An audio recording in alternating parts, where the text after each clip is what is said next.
program, please use the chat box. Now it's my pleasure to welcome our esteemed speaker of the day, Architect Vinod Kumar MM, Principal Architect, DD Architect, Trishur, to deliver the talk on exploring Indian aesthetics. Welcome, sir. Now I invite Ms. Anusri Warrior to introduce today's speaker to the audience. Thank you. Good evening. Than 20 years. We looked at beauty. And aesthetics is also connected to life. It's also connected to time. And we also have the process and the product. We often say in design that the process is more important than the product, or the process creates the product. So art is also was part of the process. That's very true with respect to design also, because when we designed houses or when we designed a product in the earlier days, we always made the art as part of the process. It was never something which we put up after the design.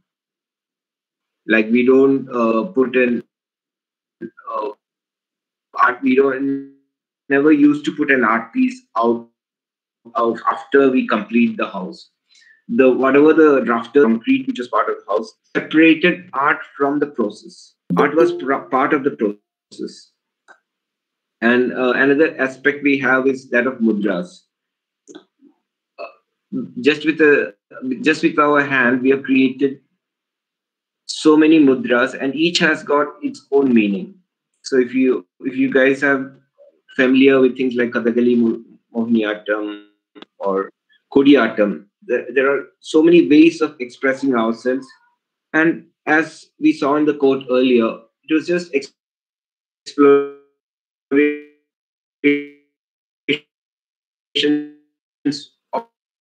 of the Indian mind. That what can we do with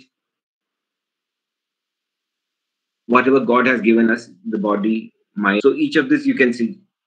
And this is close to Kunnamkulam.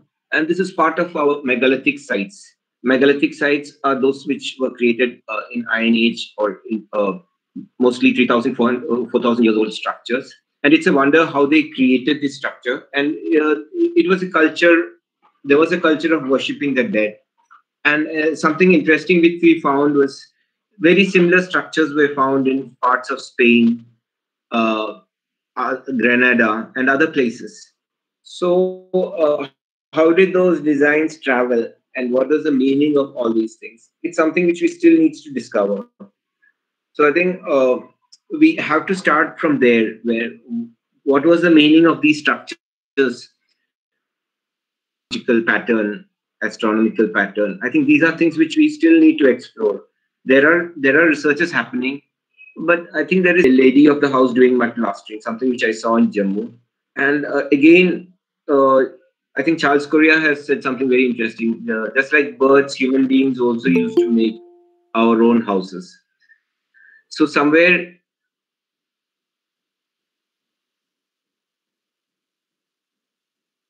that we have lost the ability to create something for ourselves. I won't say we have lost, we are losing the ability.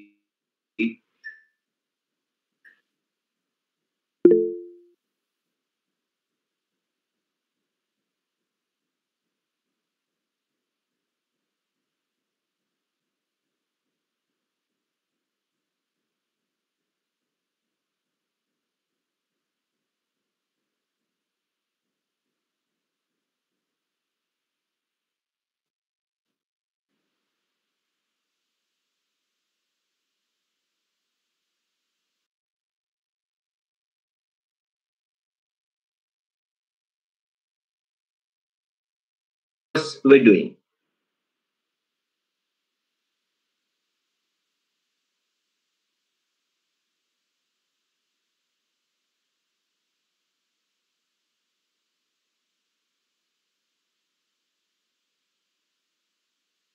Taking the mud from our land,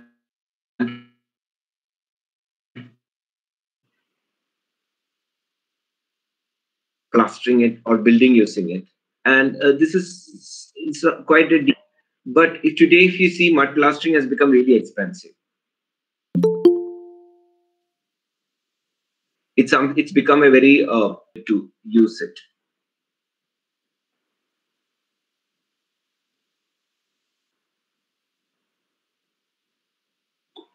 And these are the houses. It's just the local norm which has created these structures. This aesthetics has come out from the land. We are losing this connection. This is something which we need to recreate or bring back, so that I was in Kerala, where we have something called Mullattara, which is part of the central courtyard.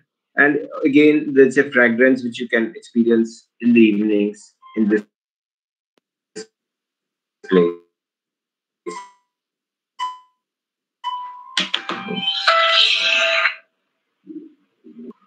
And this is a village which decades back, and it's a very beautiful village called Tiruvadi near Ottapalam. Village is, there was nothing.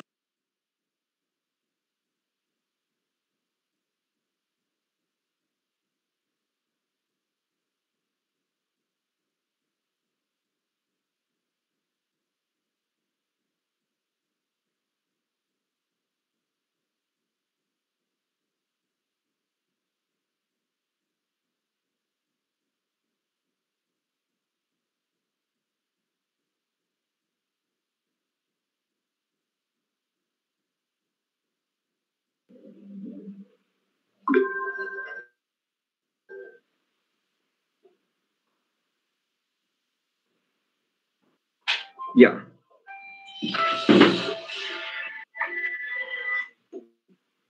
ഒരു മീറ്റിംഗിലാണ് വിളിക്കാം.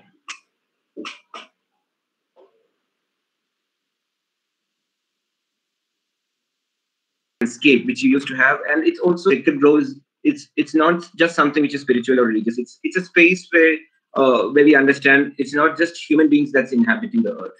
We are giving a space for the animals. We are giving a space for the plants, all the species, so that it has a space to rest peacefully.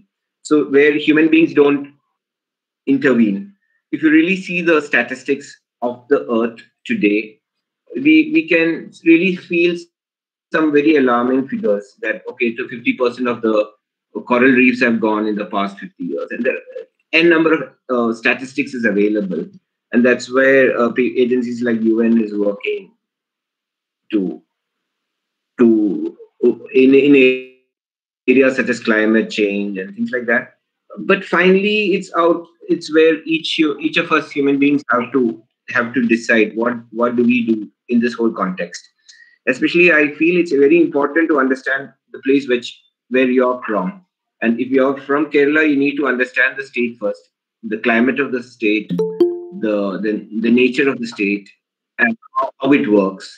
So I think in that context, understanding sacred groves, understanding the trees, understanding the plants which is around you, and how the climate works. How do we get the rains, or what does Western Ghats signify, and what does the wind signify? It's something which we really need to understand, because when we talk about culture, it is very closely connected to the climate. Why did the religions like Islam or Christianity come first to Kerala? Why didn't it go to other parts of India? When we look at that, one can clearly say it's because of monsoon winds, or it's a place where they could reach the most easily. Or Kerala has been a cosmopolitan culture for the past 3,000, 4,000 years. Why not other parts of India so much? Again, it's connected to the climate, it's connected to the seasons, it's connected to the greenery we have, it's connected to the spices we have.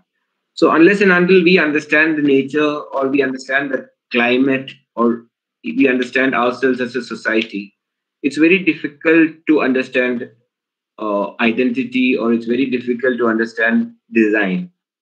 So I think we really need to start from nature. We need to start from the climate. We need to start from the land, and then we can extend to design. We can extend to architecture. I think that process is often missing today. We directly start to go to beauty. We go to aesthetics. We go to things like form, function, which are things which should come much later. So I feel that way the putting across of things need to change. And this is again an object. Why I put these kind of images is because these are not done or designed by an architect or a product designer, but it's equally or more beautiful. So these designs have come from people. It's come from people who understand craft. It's come from people who understand materials. And again, this is a chair which is something which I found in a travel some 10 years back. It's a chair which was lying in some old house somewhere near Ottapalam again. And yeah, yeah. Slides are not changing. Oh, we'll just checking. Yeah.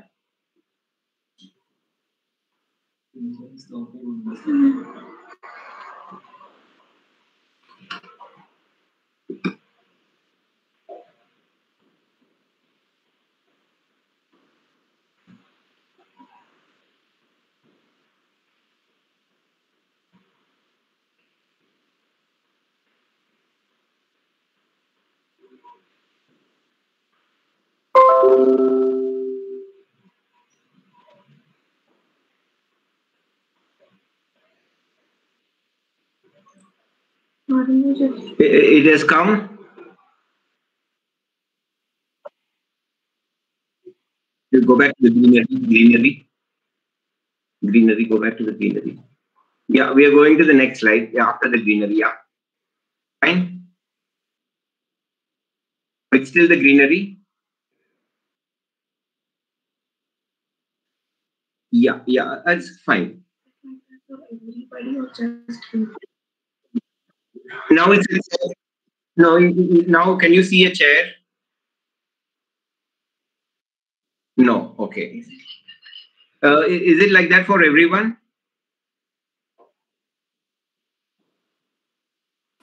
Yes, sir. It is like that only, sir. It is not changing. Yeah, we can see a bowl now, a wooden bowl. Okay. Yeah. Yeah, just one second.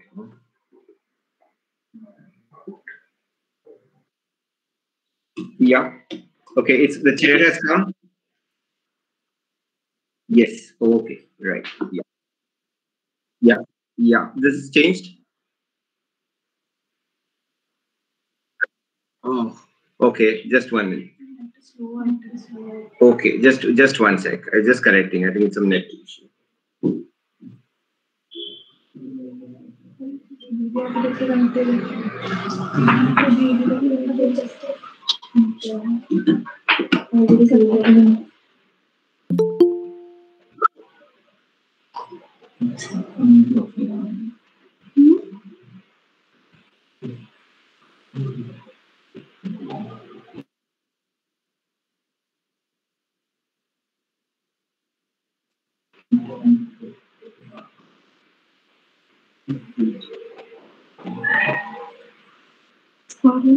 Yeah. Now you can see.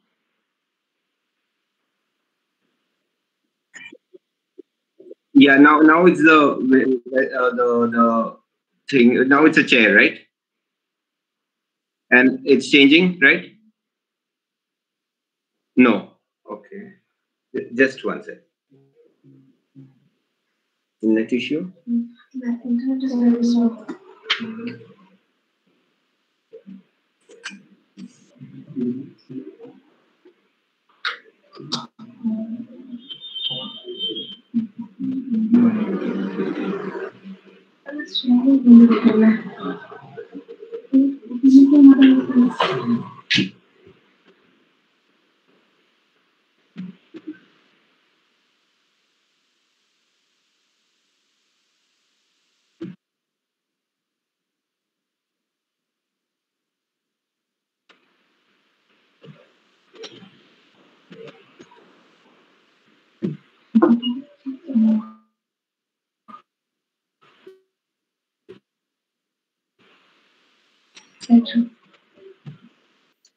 So now you can see the chair, right? And changed. right? No, sir, it is not changing, sir. Okay, sir, can you switch over to presentation mode, sir? Slideshow, sir. Right. Right.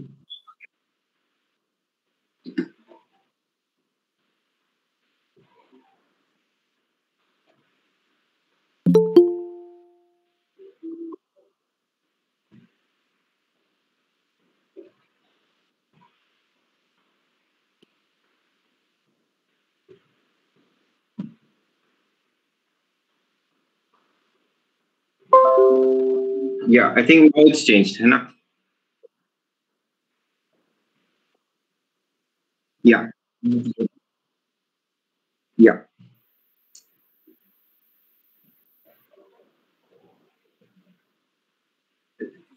Yeah. I think now it's changing, right? No, sir. Yeah. So can you try the slideshow? Yeah, just trying.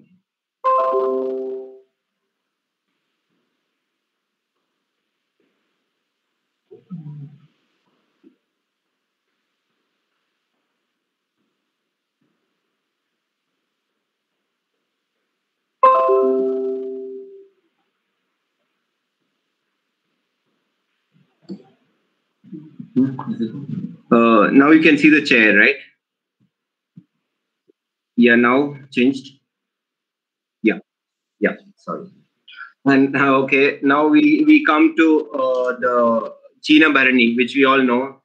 It's something very which talks about the connection which China had with Kerala. And again, things like China Wala, China Chatti. It talks about a civilization which we had, which which believed in exchanges of thoughts, ideas, concepts, and I don't think any one of us can live as just in closed cages. We need to accept, we need to exchange. And this is a carpenter who was explaining the different ways of rafter laying to us. He's no more today, but then again, the knowledge which he had or these people have, it's all based on their experience working with the earth, experience working with materials, and how you connect with the materials and nature. And there are 5 ways of laying a rafter in a Kerala house. And I think it's very important that especially civil engineering students or architects understand Kerala architecture or base architecture is done in our land before we really learn something from outside. Because Kerala, the architecture was also known as architecture of wood, or the way the wooden rafters were laid, or the complexities of wooden roof in Kerala was something which was not there in many other parts of the world. So when we have something so complex around us, it's very, very important that we understand that before we really learn something else. And again, it's also because uh, unless and until we understand our own land or our own language, it's very difficult to learn something other than that. And only if we understand ourselves first that we can understand others. So that way, it's important that we know these things. And talking to civil engineering students, one more thing I would like to say is that it's very important to learn masonry structures. What has happened today is we have people with knowledge of RCC structures, and whenever we talk of old architecture, it's all masonry structures where the load is supported by the wall, and you have thick walls, and the way the load is transferred. That was something which we all knew, or the masons in our land knew. But when we try to repair old buildings today, we find very few engineers with that knowledge or who understand the technicalities of it. Very few. When I say very few, I really mean very few. There are absolutely very less people who understand the way structures work in a masonry way, especially with connect to old buildings where you have things like lime, cement. So what happens is whenever we have a lime plastered wall, the first answer which we get is please remove all the lime plaster and you plaster it with cement. So that is never the answer. So we really need some agencies or a big section of people to understand these aspects and to to practice it. And this is one of our gardener for one of our projects. He's again an old person who has taught us a lot about plants and nature and how things work in nature. And we in Indian concept, there's a thing called we don't really believe in permanency. Things are temporal. Things needs to change. Only then we say there is life in it. That's true with respect to our rituals. This is Kalamarita Potter, where the kalam is drawn from the afternoon, maybe 2 o'clock, and by 8:30 it's over. The kalam is done. The ritual lasts for maybe an hour, and then the kalam is taken out. So we don't believe in putting things permanently there. And these are the different things. The powders again, it's ecological, eco-friendly things which they use. So why do we say we need eco-friendly structures or buildings? Is also because our body is eco-friendly. Now always we connect with eco-friendly things better. Like a wood is part of nature, so we connect with wood better than we connect with plastic. Or our bodies connect with things which are like us. We don't connect with things which are not like us. And these are the different components of it. For white we use aripodi. For yellow, manjal podi. Pacha is manjari ila. Chuvappa is a mixture of manjal podi plus chunamba. Karuppa is umikkari. So these are all natural things which we use and which creates the beauty out of it. This is a simple thing, just with one thing. Whatever the column we create in front of other houses, especially in places like Tamil Nadu. Again, the concept of energy is there. The concept of geometry is there. The concept of giving food to other things like ants is there. So it's not just a simple concept. We have multiple meanings for a simple thing like this. And possibly you can even say a way of art is there. You're drawing something in front. And this is those Chola bronzes, we say, which were done in 12th, 13th centuries mostly. And this is Vyali. You call this a Vyali, which is seen in many old houses and temples, especially in the corner parts.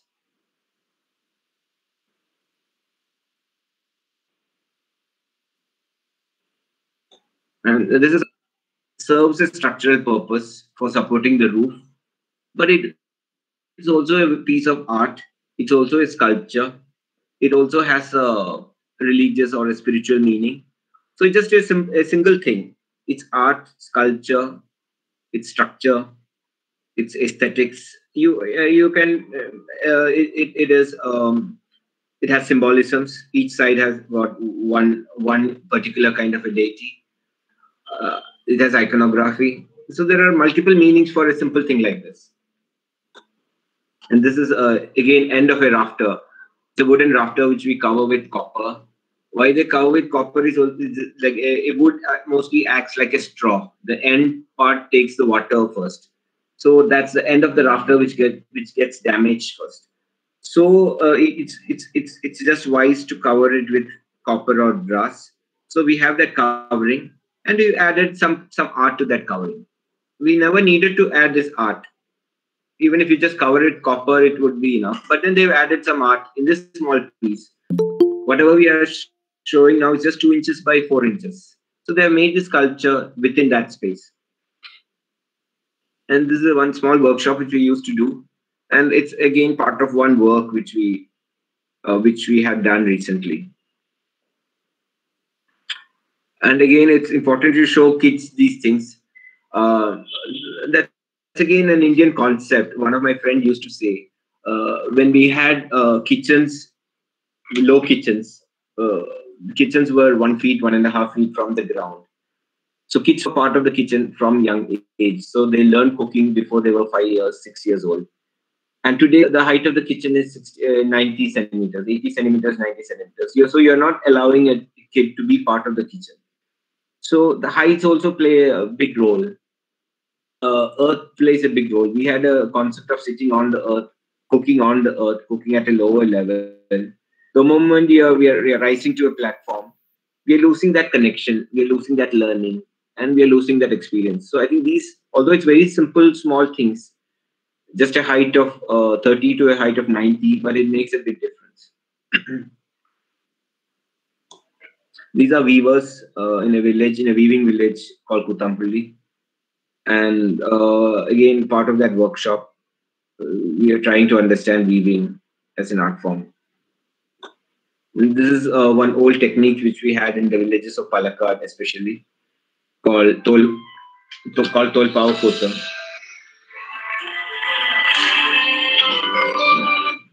Called Tolpao Kutta. And Tolpao Kutta it's like an old methodology of like your television in olden days, where they told stories of Ramayana and things like that in an hour or 2 hour program.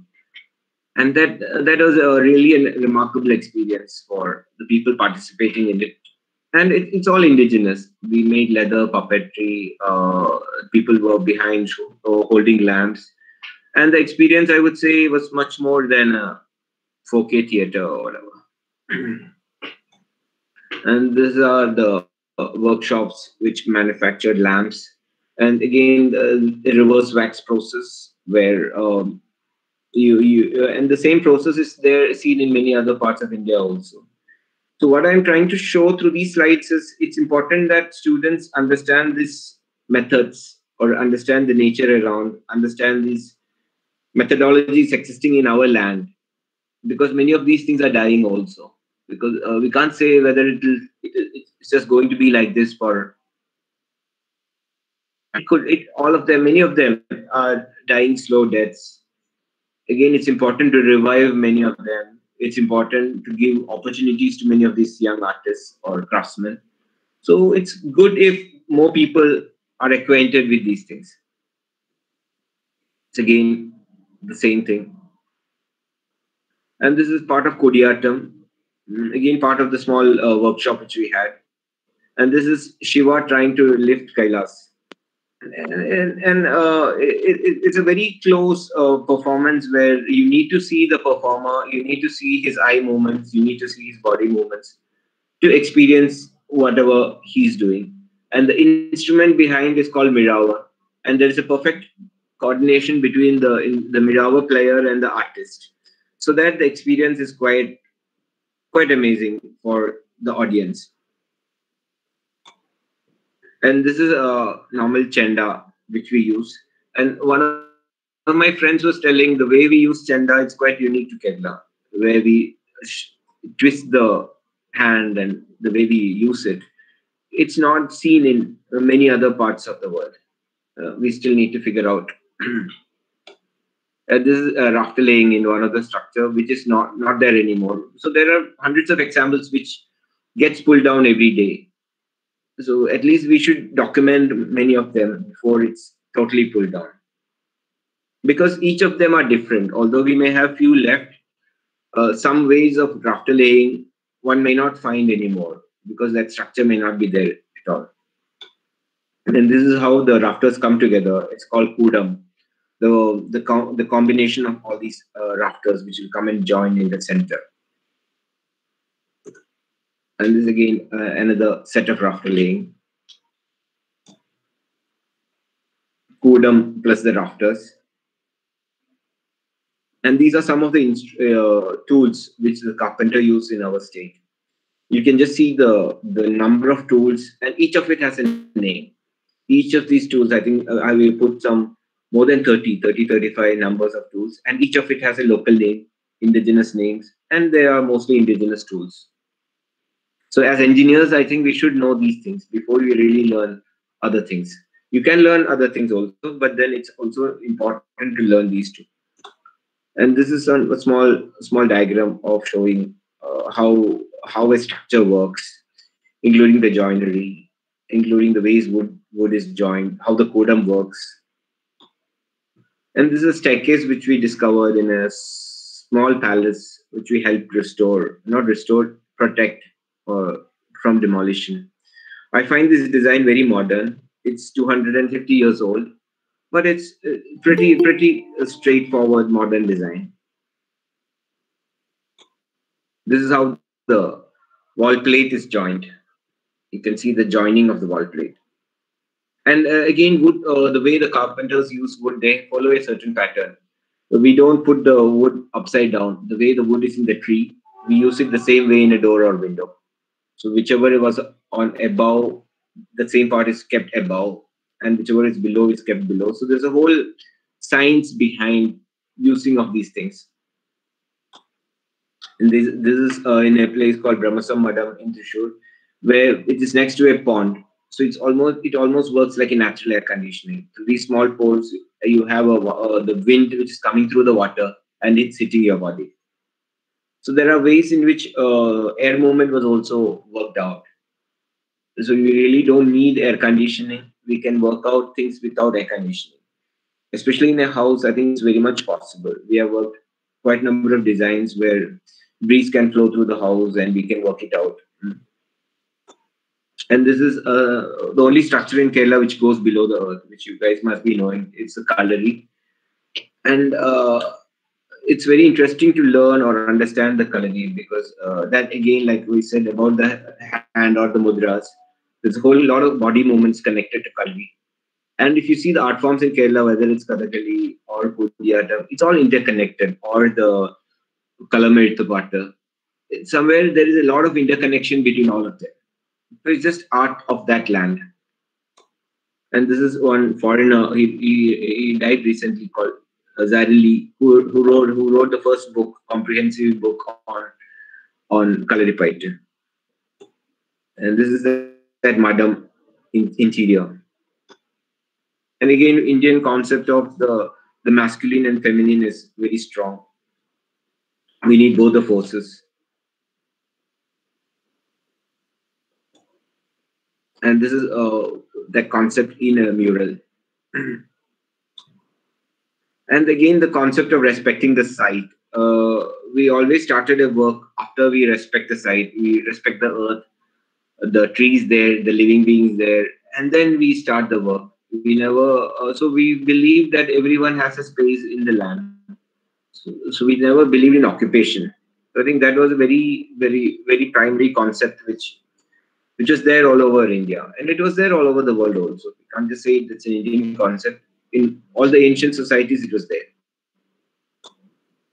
And again, cleaning or preparation was very important. That's there with person, place.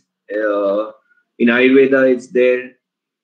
So we kind of believe in preparing a space or a person for knowledge. So whenever we went to a guru in olden days, he never gave knowledge just like that. There was a whole preparatory process which a student or a disciple had to undergo. So we believed in cleaning the space before we put the food. So I think that concept of cleaning is very important. I think that's a very primary concept in Indian science or philosophy. This is one of my friend's house. He's a German guy who settled in Kerala, here in Alligator. And we come to language. When we come to language, we say, okay, every word, I think that we spoke about it earlier.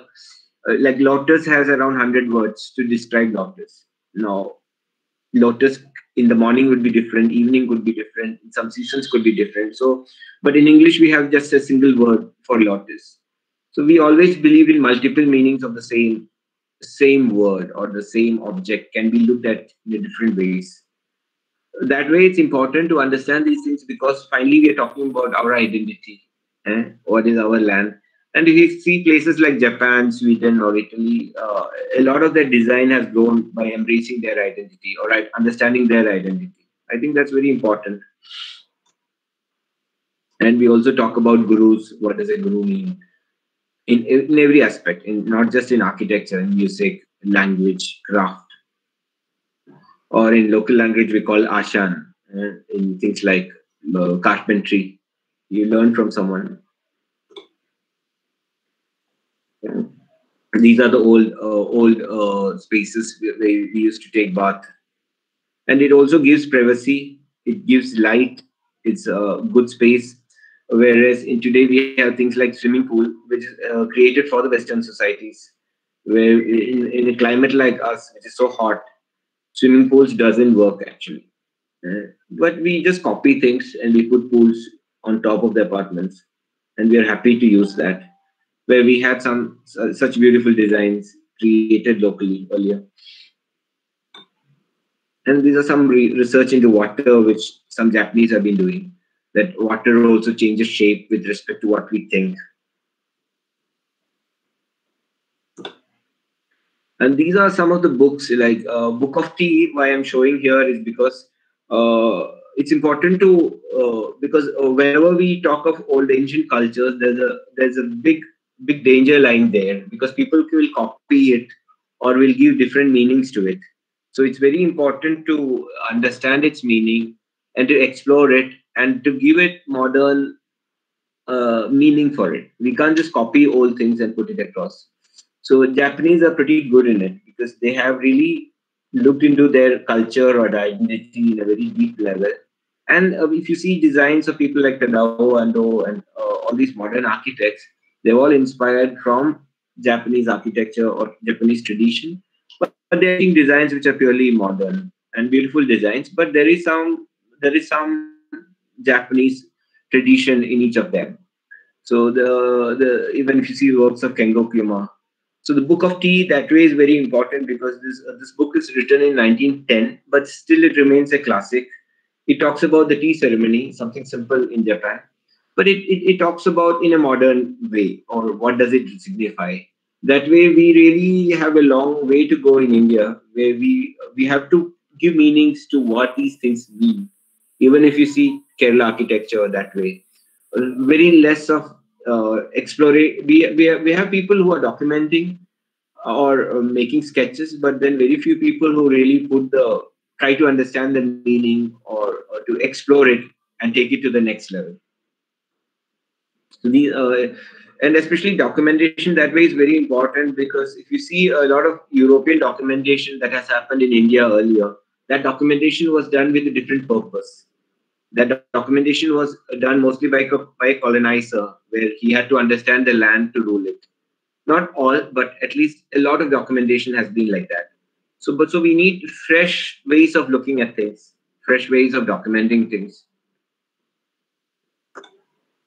I think this was the last slide, and I hope it was useful, meaningful for all of you. Thank you.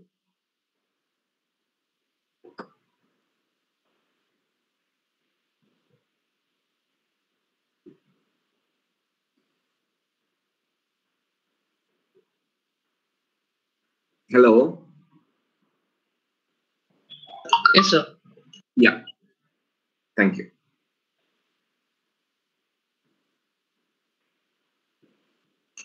So if there are any questions, you can please post on the chat box.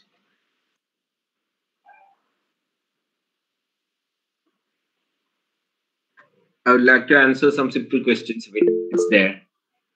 Is Vastu Shastra a very important and new innovative methods of construction? I would not say Vastu Shastra is very important. Vastu as a concept, it will be good to understand, because anything traditional is good to understand. Now, if you're learning dance, it's good to understand Indian classical dance or things like Bharatanatyam or Mohiniyattam, because it talks about the concepts that existed earlier. Or if you're learning music, it's interesting to understand Indian classical music, because that's a music which existed in this land. That way, it will be interesting to learn Vastu Shastra also, because if you're practicing something in this place, it will be good to understand it. That's all. I would not say it's important to learn. It's good to understand all these things. Any knowledge is good to understand.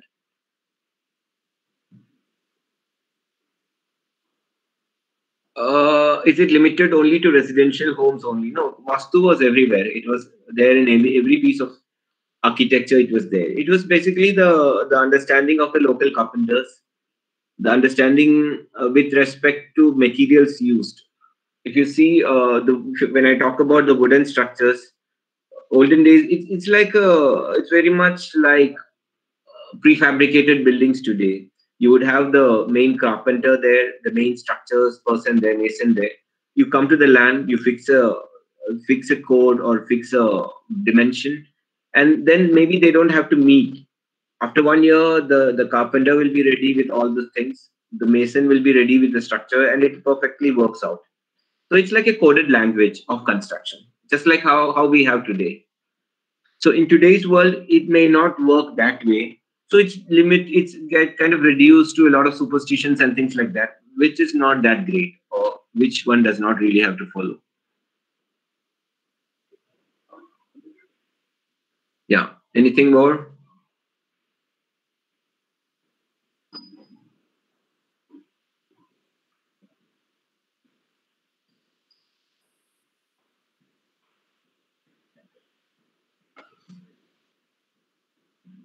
Again, it's important to understand local history.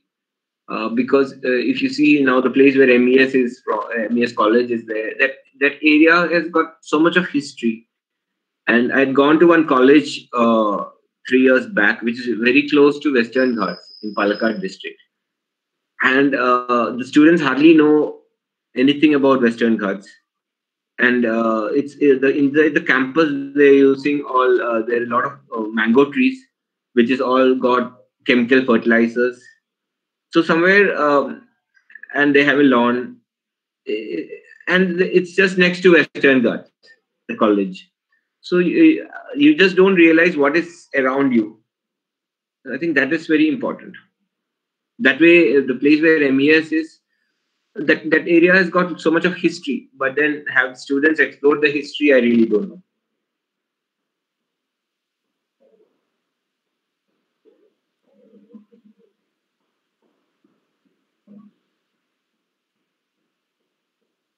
Yeah. People sometimes say that anything bad happening to a family is due to problems in Vastu of their home. Is there anything in that? So that's what I was telling. It's something, it all becomes a superstition. So basically, it's about, I would say it's about energies, energies in the sense. Now, if there is a blockage in your heart, or things don't work in your body, you will get a disease, right? So similarly, if in a house, if there's no passage of air, there's no proper ventilation, if things are blocked, you might get a disease. It's simple. If there's no proper ventilation, if you don't give respect to nature, if things don't work, things are not flowing within the house, it could be a problem. But it's got nothing to do with superstition. Again, some people say superstitions work out in our place because otherwise people will destroy everything. They had superstitions like you should not cut a tree, which in a way is good, because if you don't have that superstition, people will cut everything. Or respected mountains, we say mountains are God. Then I think because of that, a lot of things were protected. Now, the moment we lost that, people take Kunne Dikya and all those things are happening on a daily basis because people lost that respect to that. Again, we lost respect to rivers. So Bharatapura has become a polluted river. So that way, respect is important. So any superstition is good, as long as it gives respect to that place.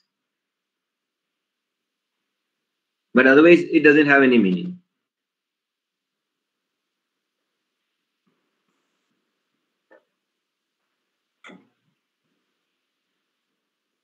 How can architecture and communities in urban spaces pave the way for green design? Again, green design is something which you need to understand. When you talk of communities, I think before we go to communities, we should first learn ourselves.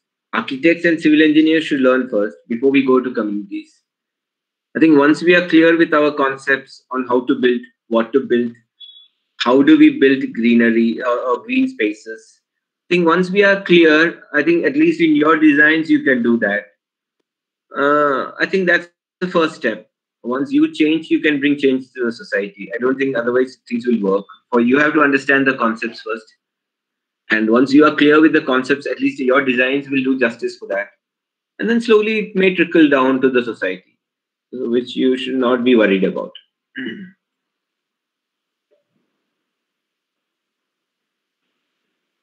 But green design is, yes, important. But it should be something which you discover, not something which someone just tells you, okay, get lead rating or this, that by following this. That again becomes a very commercial exercise.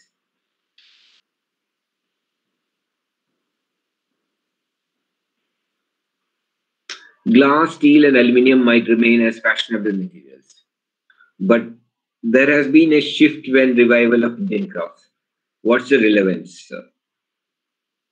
I think that trend is changing. If you see a lot of good modern designs, they really don't use steel and aluminum that much. But again, yes, steel is used for things like the prefabricated structures.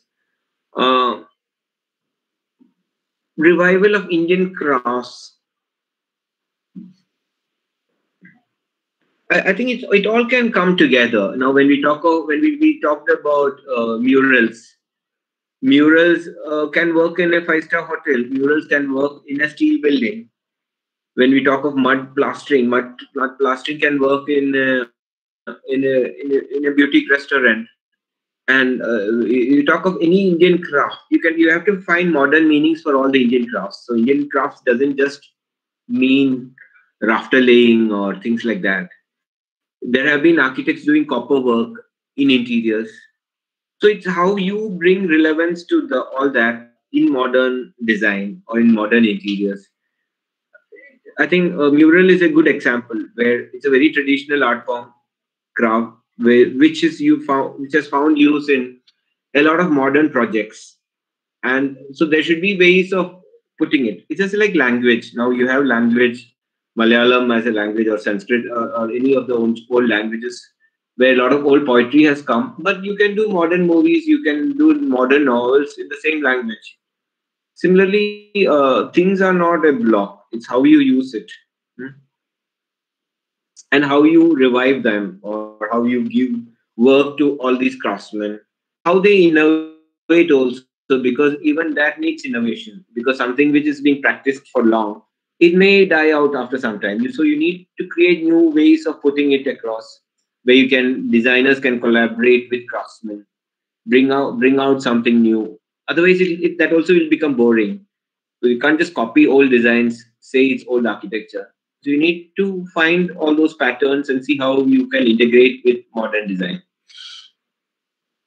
What is the main reason behind ancient or traditional structures lasting more than the present or modern structures? Okay, that's a good question. You have to understand the age of buildings. You see, now when you are building with concrete with steel, or when we are putting steel structures, steel handrails in a public space, you can easily believe that it won't last more than 20 years or 25 years. But you see these old structures, old palaces, old forts, you see the materials in which they were built from. Mostly they were built from rocks, stones, laterite, lime, and often the kind of foundations they had could withstand earthquakes. So these structures were designed with materials which last for long. Or so you can find structures which are 1,000 years old, 1,500 years old, 2,000 year old.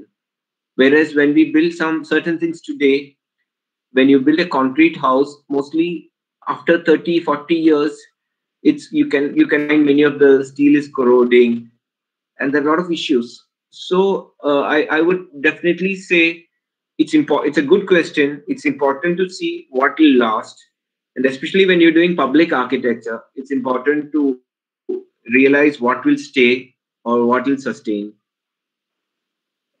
Even cement that way, a lot of these materials are modern, are new. Now, if you see things like ACP sheets, or things like you have these boards which are used today, bison, not bison panel exactly. You have a lot of these modern boards, MDF and things like that, interiors. So this doesn't last for very long. But again, somewhere it matches with the way our thinking today. When you're doing interiors today, people don't want it to last for more than 5 years. They say after 5 years the fashion changes. So you pull it all down and you change it. I would not say whether I don't think it's a good trend also, because somewhere we had a way of doing timeless buildings, or you call it timeless architecture. It doesn't lose fashion. In modern days, you create that's again very commercial. You say this is a trend running today, or this is fashion. After 5 years, you change the fashion. I think it's a very commercial. commercially driven thing. Fashion doesn't change that way. So again, it's all interconnected to media, fashion, or social media, especially today. How things run, how economics work today. But again, you have to see it creates a lot of waste, it creates a lot of damage.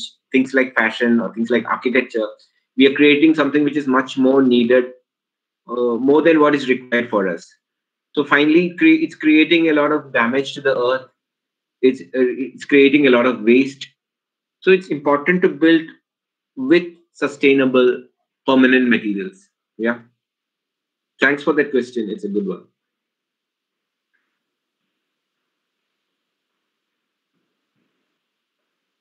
So you can see lime buildings which are lasting for 500 years or 600 years. So now I request Fasna Sharon, the chairperson of ICI, to deliver the vote of thanks. Thanks, Shibin. A graceful evening to our most valued chief guest, Mr. R.Vinod Kumar MM, our HOD, Dr. Saeed Jalaluddin Shah, my colleagues and students. I also thank Mr. Ishar Abdul Aziz and Mr. Babu as faculties of our Civil Engineering Department and for guiding us throughout for the achievement of our AC and ICI student chapter. I again like to thank you, Mr. Ishar sir, for providing us today's speaker. It's my privilege to propose a vote of thanks for this session. I, on behalf of entire civil department of MES Engineering College, would like to extend my sincere gratitude to our chief guest, Mr. R.Vinod Kumar MM, who spared time from his busiest schedule to grace our session. Today, we had an opportunity to listen to your thoughts and views on exploring Indian aesthetics. I also take this opportunity to extend my deepest sense of appreciation to our HOD for his welcome address. Lastly, I thank all staff and students for their participation in this session. Thank you so much. Thank you all, and sorry for the small technical issues which we had. Hope you all enjoyed. Good night. Thank you, sir. Thank you very much.